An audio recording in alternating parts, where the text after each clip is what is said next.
Hello friends, Sanjeev Sharma classes में आपका स्वागत है। आज हम क्लास 9 का सब्जेक्ट साइंस अध्याय 1 हमारे आसपास के पदार्थ मैटर इन अवर सराउंडिंग। आज हम आपको मेन पॉइंट्स के बारे में बताएंगे। पहला पॉइंट है हमारा हिमीकरण एवं हिमांक। इंग्लिश में कहते हैं इसको फ्रीजिंग एंड फ्रीजिंग पॉइंट। इसके बाद सेकंड पॉइंट है क्वथन एवं क्वथनांक। इंग्लिश में इसको कहते हैं boiling and boiling point. Third point है हमारा वाष्पन। इंग्लिश में कहते हैं इसको वेपराइजेशन। और लास्ट में एक पॉइंट और दिया है हमने, वाष्पन की गुप्त ऊष्मा, जिसको कहते हैं लेटेंट हीट ऑफ वेपराइजेशन।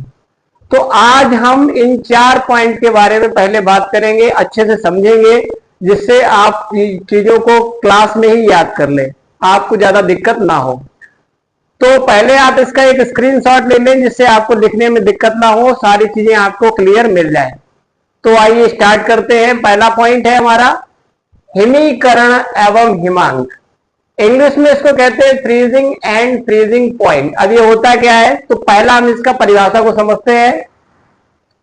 कह रहा है जब किसी द्रव का ताप घटाया जाता है, यानी पहले द्रव का ताप घटाया जाता है, तो उसके कणों की गतिज ऊर्जा घटने लगती है। जैसे जैसे ताप घटाया जाएगा, कणों की गतिज ऊर्जा भी घटने लगेगी तथा द्रव ठोस अवस्था में परिवर्तित होने लगता है। इस प्रक्रिया को हिमीकरण तथा उस ताप को हिमांक कहते हैं। तो इस प्रक्रिया को हिमीकरण तथा जिस ताप पर यह क्रिया हो रही है उसे कहेंगे हिमांक। तो एक बार फिर से समझते हैं। कह रहा है जब किसी द्रव का ताप घटाया जाता है, थोड़ा समझते हैं पहले। अगर टेम्परेचर है उसको लिख दें हम T से। कह रहा है ताप को घटाया जाता है, ताप को घटा दिया, घटाया जाता है तथा उसके कणों की गतिज ऊर्जा, गतिज ऊर्जा को लिखते हैं K से, तो गतिज ऊर्जा भी घट जाती है। तो यह समझ में आया, जब किसी द्रव का ताप घटाया जाता है तो उसके कणों की गतिज ऊर्जा घटने लगती है तथा द्रव ठोस में परिवर्तित होने लगता है, यानी द्रव जो है आपका ठोस में परिवर्तित होने लगेगा। इस प्रक्रिया को हिमीकरण तथा जिस ताप पर यह प्रक्रिया हो रही है उसे हिमांक कहते हैं। समझ में आया बात को? फिर से एक बार देखते समझ के कि जब टेम्परेचर को घटाया जाएगा, तापमान को घटाया जाएगा, तो काइनेटिक ऊर्जा है, जो गतिज ऊर्जा है, वो कम हो जाएगी, जिससे द्रव ठोस में परिवर्तित होने लगता है। इस घटना को हिमीकरण एवं हिमांक, जिस घटना को हिमीकरण और जिस ताप पर यह हो रही है उसे इसका हिमांक कहेंगे। अगला पॉइंट देखते हैं। कह रहा है क्वथन एवं क्वथनांक। इसका क्या मतलब होता है? कह रहा है बॉइलिंग एंड बॉइलिंग पॉइंट। अब इसकी परिभाषा देखते हैं।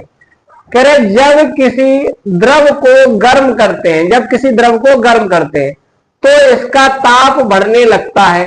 निरंतर गर्म करने पर एक स्थिति ऐसी आती है जहां द्रव का ताप स्थिर हो जाता है तथा द्रव के भीतर वाष्प के बुलबुले उठने लगते हैं।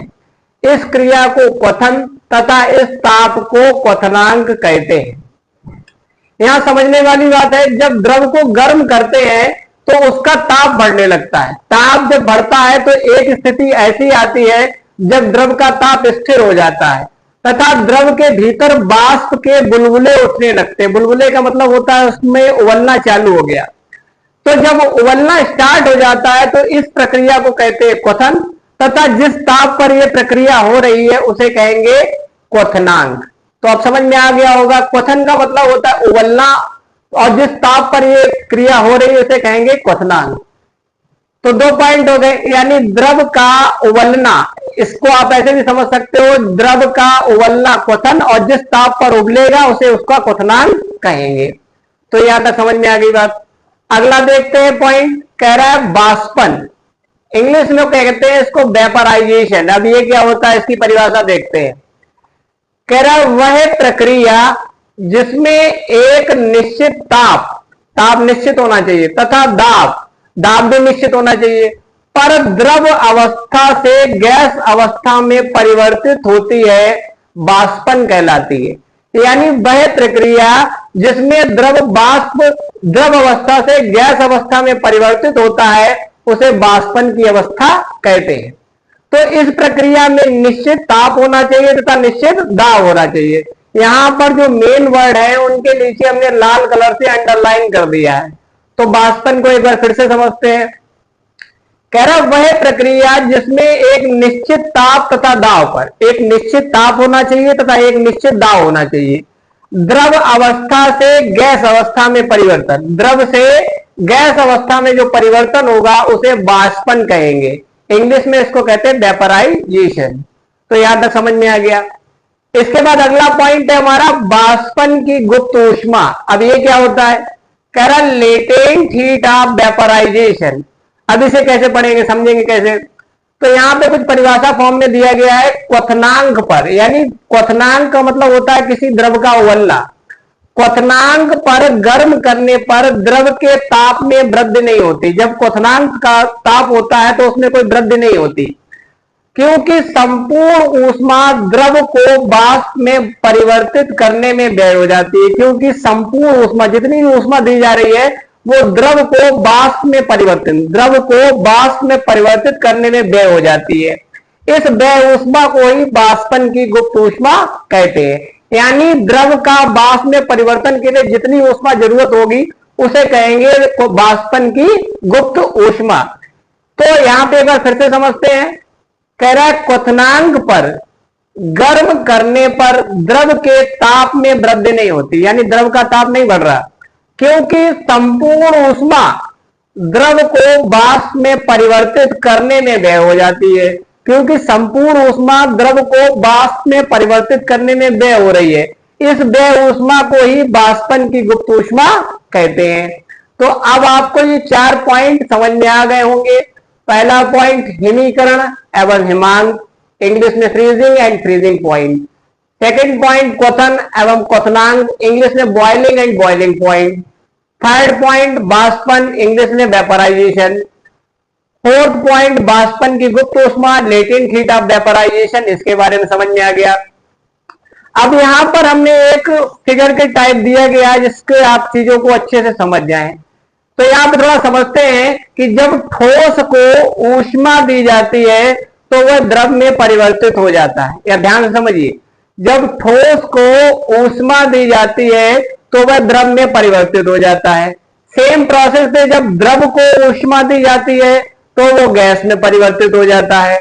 अगर उल्टा देखें, अगर हम द्रव को शीतल करें, शीतल का मतलब ठंडा, जब द्रव को शीतल करते हैं तो वो ठोस अवस्था में परिवर्तित हो जाता है। सेम प्रोसेस यहाँ पे जब गैस को ठंडा करते हैं या शीतल करते हैं तो वो द्रव में परिवर्तित हो जाता है। तो यानी कहने का मतलब अगर ठोस को ऊष्मा दी जाए तो वो द्रव में, और द्रव को ऊष्मा दी जाए तो वो गैस में, और अगर गैस को ठंडा किया जाए तो द्रव में, और द्रव को ठंडा किया जाए तो ठोस में परिवर्तित हो जाती है। तो ये हमारा लेक्चर नंबर 10 आपको समझ में आया होगा। इसे ढंग से अपने कॉपी पेयर पे नोट कर ले और इसे समझने का प्रयास करें, जिससे सारी चीजें आपको लिखते समय याद हो जाए। आगे के वीडियो लेक्चर नंबर 11 में हम आपको इसके आगे की कुछ बातें बताएंगे। अब 1 या 2 लेक्चर में आपका ये चैप्टर फिनिश हो जाएगा, खत्म हो जाएगा। इसके बाद नेक्स्ट चैप्टर कंप्लीट करेंगे। तो अगर आपको ये वीडियो अच्छा लगता है तो लाइक और सब्सक्राइब कर दिया करें, जिससे हमको मोटिवेशन मिलता रहता है, हम आपके लिए आगे के नए वीडियो उपलब्ध कराते रहे। तो कोशिश करेंगे कि आप लोग इसको अच्छे से पढ़ें, समझें और मेहनत करते जाएं, जिससे एग्जाम में आपको कोई समस्या ना हो। धन्यवाद।